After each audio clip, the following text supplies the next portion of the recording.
Hammaga salom. Bugun biz sizlar bilan qanday qilib Pythonda idle'ni yuklash ko'rib o'tamiz. Buning uchun Google ga kiramiz.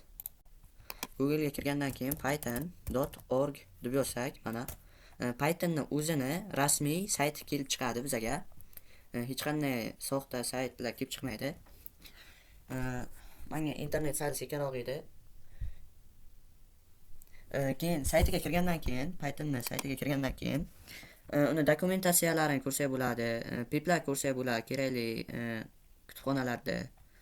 Uni Python yuklab olish uchun downloadsga bitta bosamiz. Downloadsga bosgandan keyin bu har doim bu yerda eng so'nggi versiyasi turadi Pythonni.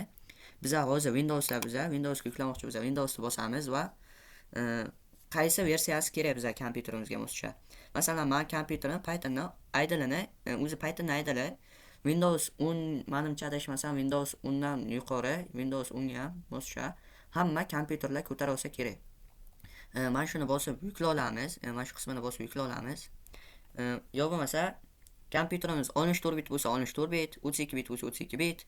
Versiyalari bu yerda 3.13-versiya Windows 7 da foydalansa bo'lar ekan, Windows 7 ga ham.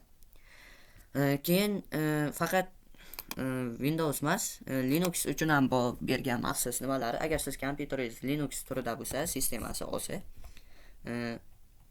Linux ga bosasizlar. Bu yerda Linuxda o'zini versiyalarini chiqarib beradi. O'zlaringga kerakli bo'lganini bosib yuklasanglar bo'ladi. Prostote, masalan, istagan linkingizni bosasiz, mana download masalan, men shuni yuklamoqchiman. Nechinchi versiya? Python 3.13-versiya ekan. Pre-releases, stable releases.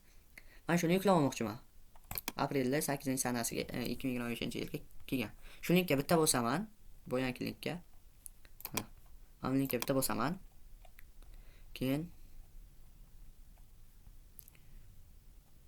Windows installer 64 bit. Lekin meniki o'z Linux emas. Meniki Windows bo'lgani uchun downloadsga o'tanda bu yerdan kompyuteringiz sistemasini tanlab qo'ysangiz bo'ladi. Xullas downloadsga bosib.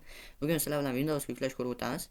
Windows installer 64 bitga bossak bitta avtomatik yukla oladi. Yana bir yo'li bor. Saytni bitta yangilaymiz. Documentationga bossak, downloadsga bosamiz. Mana bu yerda bitta bosib, oxirgi versiyasini shiddan yuklasak bo'ladi. Pythonning o'zining yangiliklari bor. Python o'zi bo'lsa, nima yangiliklar bo'libdi ko'rib bo'lsanglar bo'ladi bu yerdan. Ancha narsasi bor Pythonning. Ko'p narsalari bor. Ko'rib o'rganib bo'lsanglar yaxshi bo'ladi.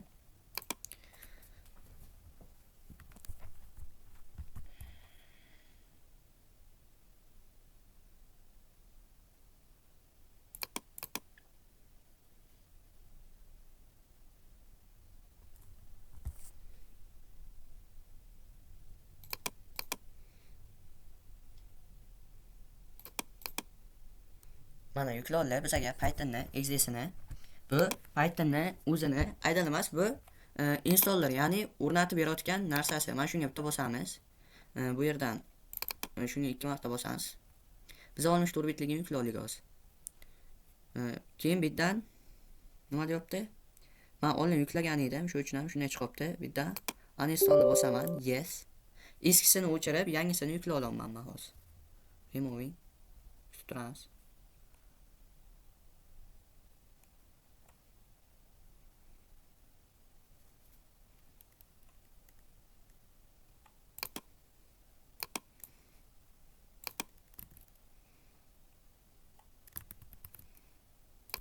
Mana o'chirib bo'ldim. Close bosaman. Endi qayta yuklayman. Ustiga 2 marta bosaman. Bu yerda sizlarga ham shunday chiqadi. Install now deb bossak yuklaydi. Keyin customize installation.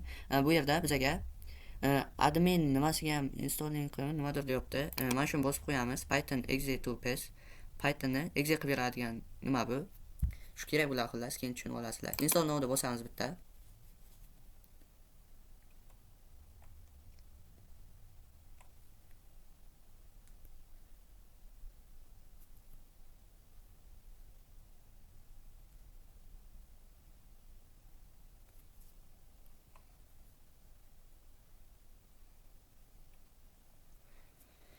Yuklayapti.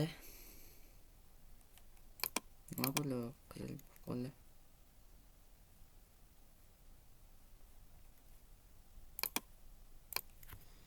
nimaga urinadi deb close bosamiz. Pusk idle deb yozsak.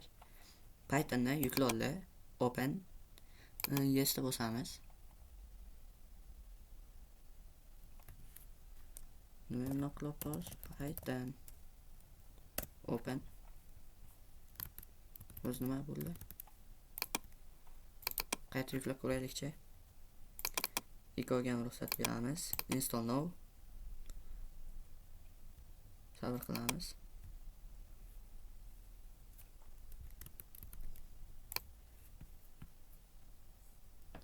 Yana shunday deyapti. New Python, yangi Python. Start with online tutorial documentation terminal to launch Python or search Python you start menu. See what's new using Python on Windows. Close qilamiz. Idle. Pythonga kiramiz. Mana Python dasturi ishlamoqda bizaga.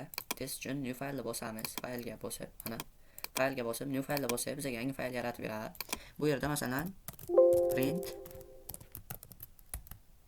ikkita qush tirnoq ichiga salom deb yozib, runni bosib run modul f5 OK deb bosamiz. Faylga nom beraydi. Istagan nom esa bo'laman. Masalan program 1 deymizda. Save enter deb bossak salom deb chiqadi.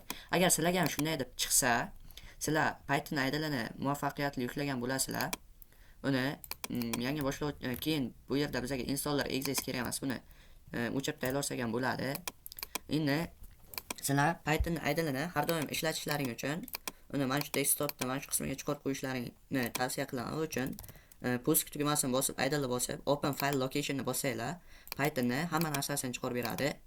Bu yerdan sizlarga kerak bo'ladigan Python idle 14 bit degan joy kerak bo'ladi. Bu modullariniki, terminal va hokazo boshqa narsalarniki sizlarga bularda ichidan mana bu yerga chiqarib olish uchun aynan mana shunisi kerak bo'ladi. Shuni olasizlar. Shuni tayyorlab qo'ysanglar, Pythonni idle chiqadi.